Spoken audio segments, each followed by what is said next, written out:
Today we're in Kathmandu, Nepal, and this is a city we are so excited to be filming in because there is so much interesting traditional food here. Nepal has over 100 different ethnicities, which means that the food culture is wildly fascinating. We can't wait to share what we've discovered with you. We're taking you into the heart of Kathmandu's food culture, sharing the Nepali food that locals love to eat at the best street stalls and restaurants in the city. This is our first video from Kathmandu. Join us at the morning bazaar for a traditional Nepali breakfast of deep fried snacks and milky sweet tea, before we share Nepal's iconic buffalo momos from a neighbourhood favourite.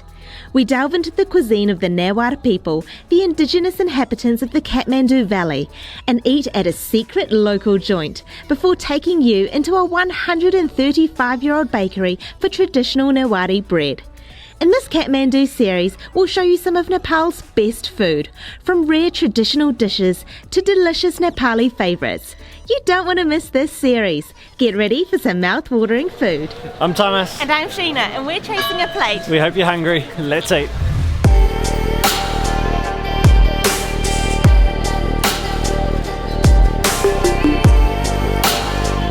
We are beyond thrilled to be in Kathmandu filming. We've been eating our way around the city or around the Kathmandu Valley for the past week, and what we've discovered is so interesting. There's layer upon layer of food culture here. We can't wait to share all the food that we've discovered with you. Today this video is going to be set in markets. We're going to be eating street food. We're going to be eating at little mom and pop style restaurants. We've gotten up really early to hit up the bazaar so that we can eat a proper Nepali breakfast. I can see the stall right over there. We're going to be eating some deep fried snacks and also wash it down with some tea. Namaste. Tapaiलाई कस्तो छ? Good. Is my Nepali okay? We heard your sal roti, and is this sal roti? And shell roti and gwaramari. Oh, yes, perfect. Wonderful. Dhanyavad. So we're crouching right by the store here, and they sell two really traditional breakfast items. The first is the gwaramari, which is a Newari gwaramari. This one is seal. And this is the sal roti. So the ladies are so friendly. They're explaining what they're selling. This is the gwaramari, which is a Newar breakfast item. The Newar people are the Newar people, the indigenous inhabitants of the Kathmandu Valley. And then this other one is a sal roti, which is a rice flour bread ring. It's so light and crispy in my hand.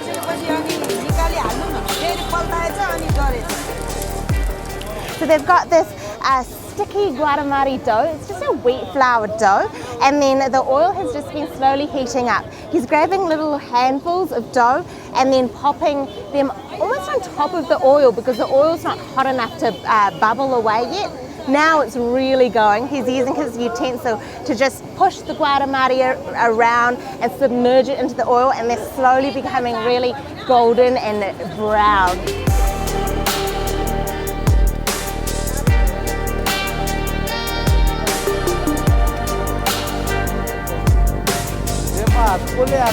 So perfect, because right by the gwaramari and sal roti stall is a chiya stall, so a lady selling hot, sweet, milky tea, so that'll be perfect for washing these down with. But here we're right in the heart of the market, so the morning market. It closes down around 9 a.m, so you've got to get here early, and it's great because you've got all sorts of produce. This guy's selling a curd, so thick yogurt. This lady has got she's got some beautiful oyster mushrooms and some herbs and vegetables. It's surrounding this whole square. But first, the tea.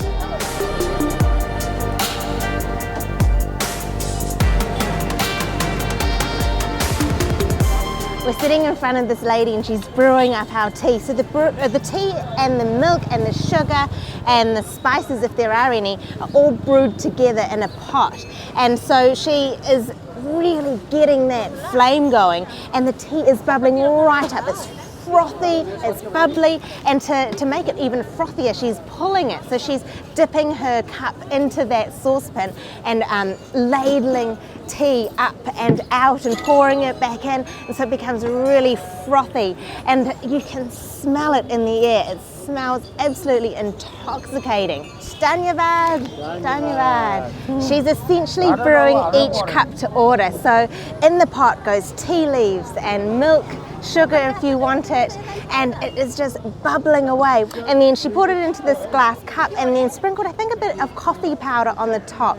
This is the perfect way to enjoy tea. Really sweet, milky and strong. That is sensational. It is so good. Very sweet, very creamy. I don't think it has any spice in it, so it's just a really sweet, strong, milky tea, and that is coffee powder on the top. So I've got my chiya, my tea, and my little packet of deep fried snacks. Perfect for dipping, I reckon. Time to get into the sal roti and the gwaramari. So with this piping hot tea, these fried snacks are going to be perfect. I want to break up the sal roti first. So look at this ring of goodness. You can see there's quite a lot of texture in there too, in that skin. Oh, it's so fluffy inside. It just breaks apart so easily, that sal roti.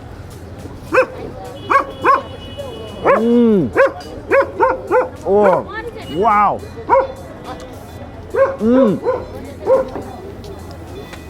Man, that is light. Incredibly light inside, but because it's rice flour, it's got a little bit of stickiness. So on the chew, it's got a little bit of stick. And then it's got little crispy bits that are all in the skin, little sort of popped crispy bits of rice in the skin. I reckon that's going to be really good to dip into the tea though. Let's grab that cup of tea. Oh, she's piping hot. And I'm going to give it a bit of a dunk, that sal roti. Get it covered in the tea. Whoa. That tea is too hot to hold. Wow. Oh, it's so good soaked in the tea. Look at this spot. It's unreal sitting here. Tea's being made as we go. I've got a bunch of coriander right behind me. All this fresh veg.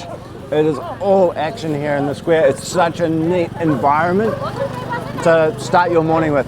And now time for gwaramari. So these ones are made of wheat flour. So you've got the rice flour, sal roti, and these are wheat flour. So they should be quite different.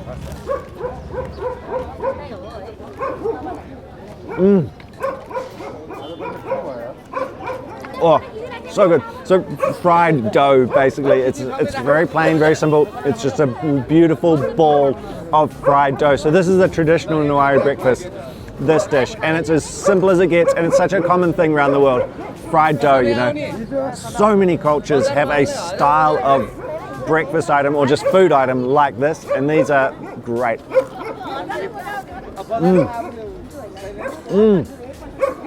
Crunchy on the outside, bouncy texture on the inside because of that wheat flour. Incredibly different to the sal roti, so it's nice having the two different things to go with this amazing cup of tea. Oh, that milky, strong tea in amongst all of this. I mean, what a place to start your day. Unreal.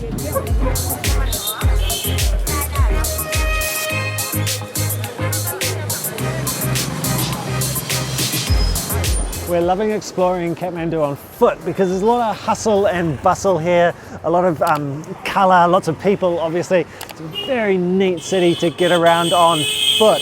Whoa, there's a lot of chaos sometimes. But something else we really like about exploring on foot is it's often very easy to get off these main roads that are pretty hectic into much smaller sort of laneways, like this one, much quieter. And our next stop actually is just up this street. So we're gonna wind into these little laneways to our next street food. Our next food is one that's probably the most popular in Kathmandu, and that is momos. Momos are a type of dumpling, and we've been eating our weight in momos so that we can show you the best in the city. Just over here is the restaurant that we love, and it is our favourite style of restaurant to eat momos. Really no frills, very casual. You eat and then you run. Let's go grab some. Namaste.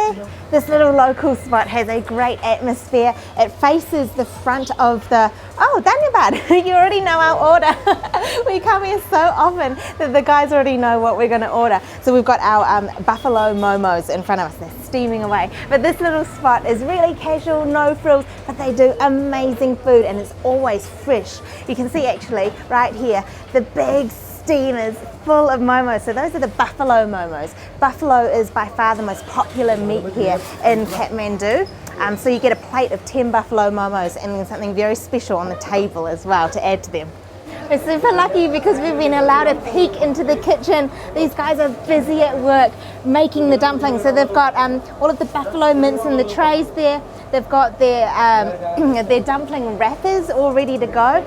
So the whole momo making process happens in these tiny quarters. So they've got the big mixer up the back here. Then this here is the wrapping maker. So the strips of dough here are fed into this machine and then the little momo wrappers come spitting out.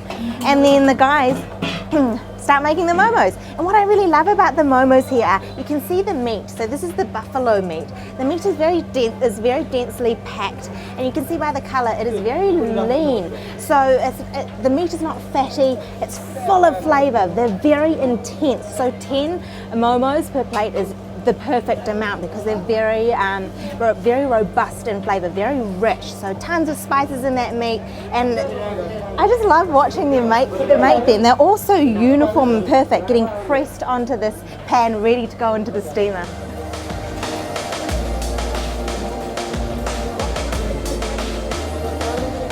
We've got our steaming plate of buffalo momos in front of us, but there's also one very special ingredient for these jol momos, so soup style momos, and that is the jol acha. So on every table you get a big jug of this jol acha. It's a soup slash sauce, I suppose, made up of a ton of different ingredients. I'll talk you through it later, but what we're going to do first is just pour this jol acha all over those momos, and you can just go crazy with the jol acha because it's essentially a soup. So you know, you're slurping as well as covering all of those momos up with the sauce. The jol acha goes on room temperature, but it very quickly becomes very warm because of the heat from the momos. Let's just get a taste of this. Oh, that is sensational. So it's got a ton of sesame, tomato, spices, chili, coriander and whatnot. And it's got such a strong flavour. Oh, so good. I want to make sure that it's well and truly covered this momo before I take a big bite. All right, one bite.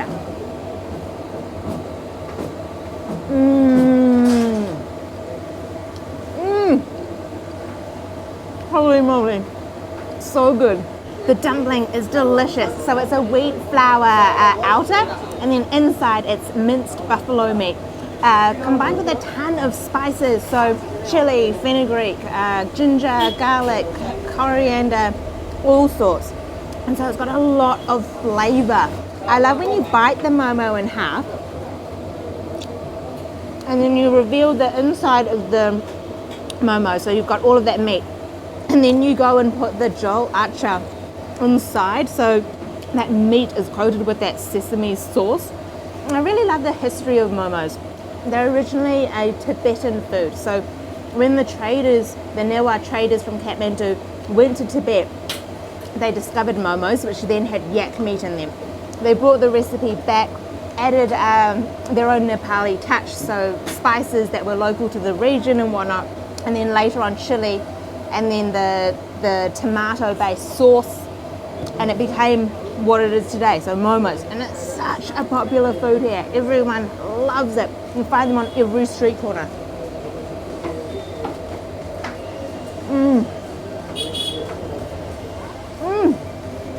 So satisfying to eat.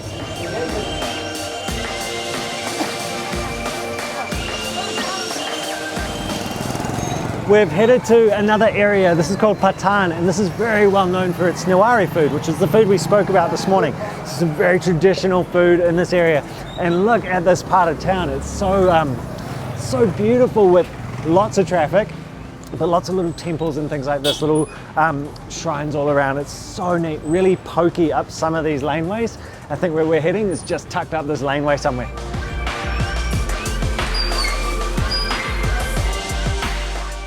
Our next spot is a really popular locals favourite. It's a third generation family restaurant and it specialises in Newari cuisine. It's just at the end of this laneway, I believe.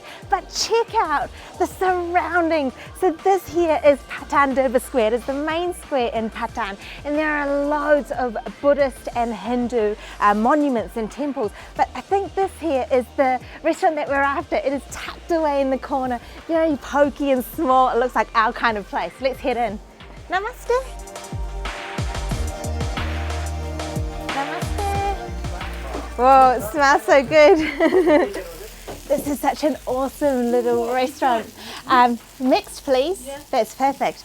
It's just an awesome little restaurant. So third generation, and this is what we're after. This is the wo, which is a lentil pancake. We ordered a mixed one.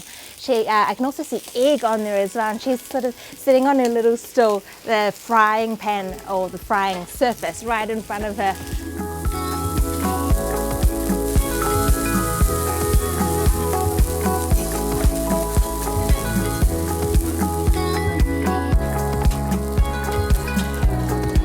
Our wo has arrived, and it's a very simple, basic looking dish. We got the mixed one, so the mixed one means it's got some buff, so some buffalo mince on there, so you can just see the brown, and an egg, so she cracked an egg on top of it. And man, look at this restaurant. So it's like a cave, very dark walls. I've got the sunlight coming right in and hitting me in the face, so that's probably why you can see me, but it's very dark in here, the very low ceiling, and so you've got all these smells of the cooking just hanging in the air, smoke hanging in the air, the walls are all blackened from the cooking.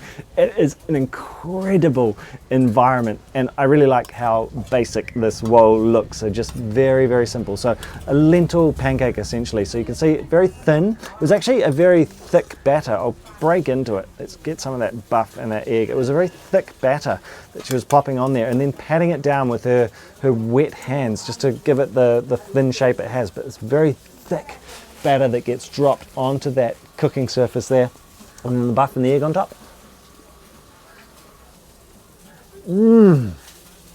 Oh wow.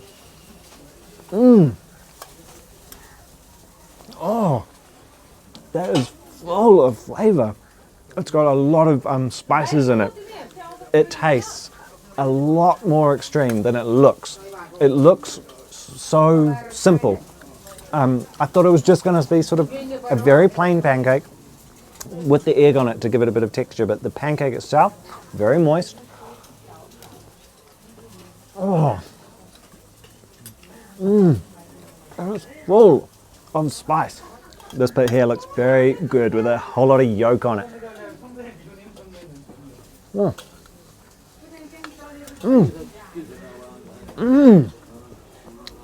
It's so enjoyable.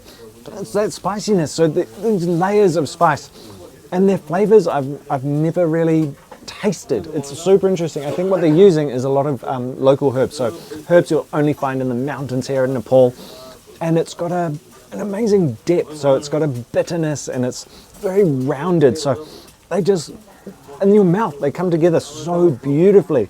And this environment, I mean look, I'll stand up. I'm 6 foot tall and I just hit the roof, so it's very small in here. It's such a neat little entranceway, and man, watching that cooking, it's super special. Really neat environment.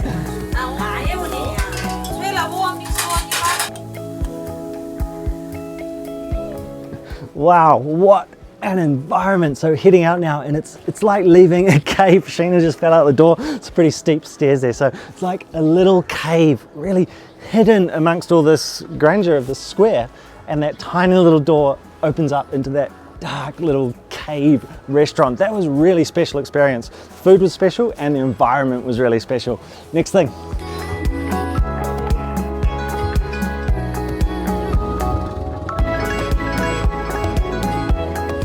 We've been meandering down Patan's laneways and alleyways. It's very peaceful in this city. So we're in the Kathmandu Valley. The Kathmandu Valley is made up of 3 cities. So Kathmandu City, Patan and Bhaktapur. We'll be filming in all 3 cities. They're all very close together. But we're heading to our next spot now, and it's a bakery. There are lots of heritage eateries in Patan. This one is a 4th generation bakery that specialises in Newari sweets. And I can already smell the sweets and the baked goods in the air. Namaste! Talapai kastata. You good? Very good. How are you? Oh my gosh, is that the lakhamari? Yes, lakhamari. Oh my goodness. So we have just scooted into this little bakery and the smells are so insane. And check this out. Is it okay if we film? Dhanyavad. This is what we've come here to eat. This is the lakhamari. So it's a special Newari ceremonial bread. And look at it in that oil. It's massive. It smells so good. Wow, it's like this big and so beautiful. Oh, that's the perfect size. So I just asked the gentleman if he had a smaller lakhamari because I don't think those gigantic ones are quite right because we'd never be able to finish them. But he's just said this should be perfect for you, and this one is glazed, so it's sort of got an icing all around it, and look how beautiful it is. It's quite weighty. I think they sell it by weight, so we'll just pop it on the scale. Dhanyavad. The team are being really kind and letting us into their bakery and just explaining to us the significance of all the different Newari pastries. So, whoa! Wow, they're huge. So these are special pastries for Newari weddings. So you can see there's a bird actually, and then these big discs. What's this one called? What's the name of that one? Bot. All lakhamari. All lakhamari. Oh, okay. So all of these come under the name of lakhamari, like the one that we bought, but they just have different meanings and different names. That's the frog. And there's a frog pastry there. Wow. So this gentleman's just telling me 135-year-old bakery. Insane. Insane history. And all of these wonderful Newari traditional breads. And again, this is really typical of the shops and the restaurants here in Nepal and Kathmandu. Very low rise, so like I'm 5 foot and I'm almost touching the ceiling. That never happens for me, so it's pretty cool. Very pokey, very small. What a place. Look at these little doorways too. Oh, it's fantastic. Dhanyavad. Thank you so much.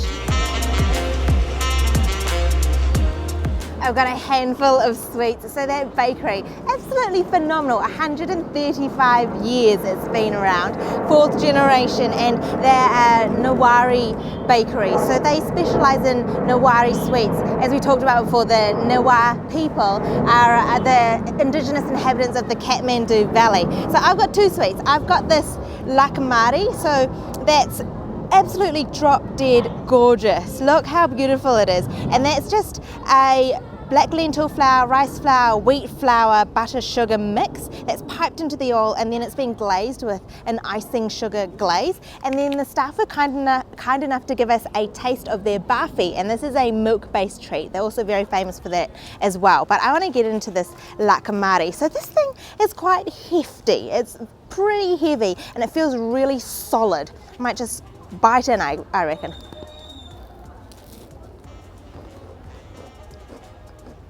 Mmm. Mmm. Wow. So I was saying it's a Newari sweetbread. In texture, it's like a biscuit. It's very crunchy.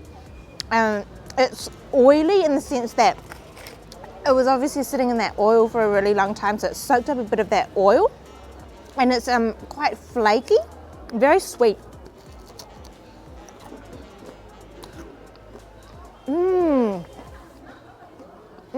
Very sweet. So when you bite into it, that icing sugar glaze just sort of collapses in your mouth. And then you got that crunch from the biscuit. But it's got a beautiful flavour. That's really interesting, very tasty. But I don't know if we're going to be able to get through the whole thing. It's quite sweet. All right, time to get into this barfi. I use my lakhamari as a little plate. Look at that, so the texture is very soft. So it's a milk-based sweet. It's got some grated coconut over the top, and it's got a ton of sugar in it, I believe. Mmm. Oh. It's very creamy, very sweet, and just has a beautiful milk flavour. Mmm. I'm loving the texture of it. It's very soft. Look at that. Mmm. It actually is the perfect sweetness. It's very soft, creamy, beautiful dairy flavour. That is so good.